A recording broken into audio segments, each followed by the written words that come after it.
Welcome to The Explainer. Today, we're diving into the essential tools our public health heroes use to predict, and sometimes even prevent, disease outbreaks. We're going to look at the code that's really powering modern epidemiology. So let's jump right in. How do we stop a disease before it even starts? I mean, that's a huge question, right? Well, a big part of the answer lies in data. And more specifically, it's about using these powerful programming languages to find the hidden patterns in that data, patterns that can actually warn us about what's coming. And let's be super clear, this isn't just some abstract coding problem. Predictive modeling is an absolutely critical tool. It lets epidemiologists forecast health trends, figure out where to send resources, and, ultimately save lives. It's all about getting ahead of the problem instead of just reacting to it. Okay, so let's meet the main characters in our story today. In the world of public health data, there are three programming languages that you're going to see over and over again. You can think of them as the go-to toolkit for any epidemiologist working today. First up, we've got Python. Now, if you think of these as tools, Python is like the ultimate Swiss Army knife. It's so popular because it's pretty easy to read, and it has this massive toolbox of libraries that let you do just about anything, from cleaning up super messy data to building really complex machine learning models. Next, there's R. This one is more of a specialist's choice. It's like a set of precision scientific instruments that were literally built by statisticians for statisticians. So where R really, really shines is in deep statistical analysis and creating these beautiful, insightful charts that can tell a whole story at a glance. And finally, we have SAS. You should think of this one as the industrial-grade powerhouse. For decades, it's been the gold standard in places where you can't afford mistakes, like in clinical trials or big pharma. Its whole deal is rock-solid reliability, security, and handling just enormous amounts of data with validated, repeatable steps. So we have the all-rounder, the precision specialist, and the industrial powerhouse. But how do you know which one to pick for a job? Well, let's put them side by side and really look at the major trade-offs. What's so cool about this is how clearly it lays everything out. See, Python and R are open source, which means they're totally free and super flexible, with these huge communities building new stuff for them all the time. SAS, on the other hand, is a commercial tool. It costs money.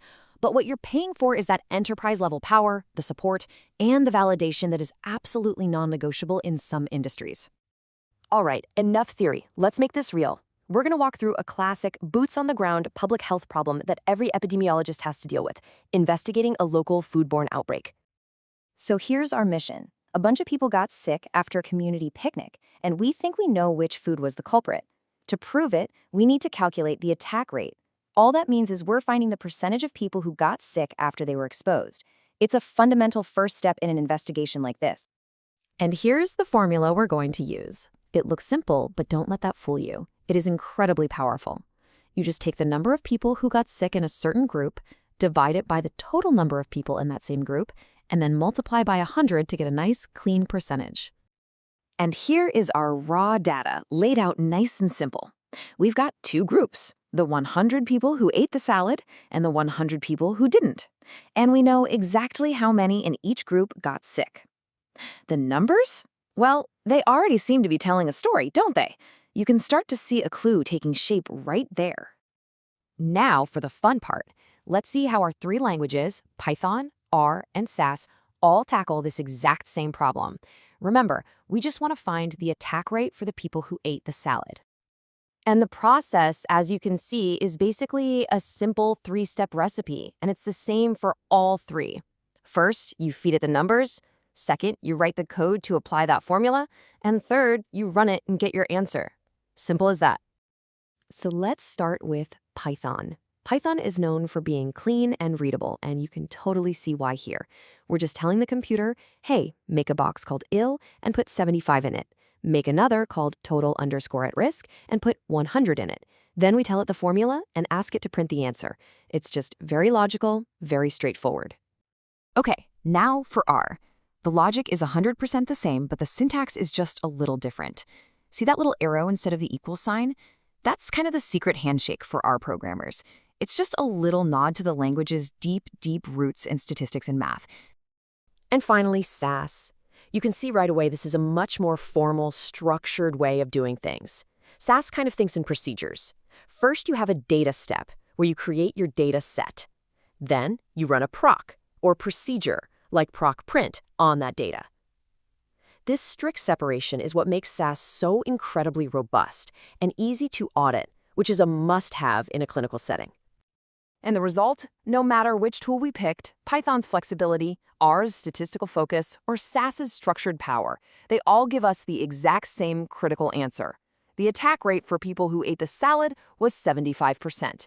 I think we found our prime suspect. So what's the big takeaway here? It's definitely not about which language is best. That's the wrong question.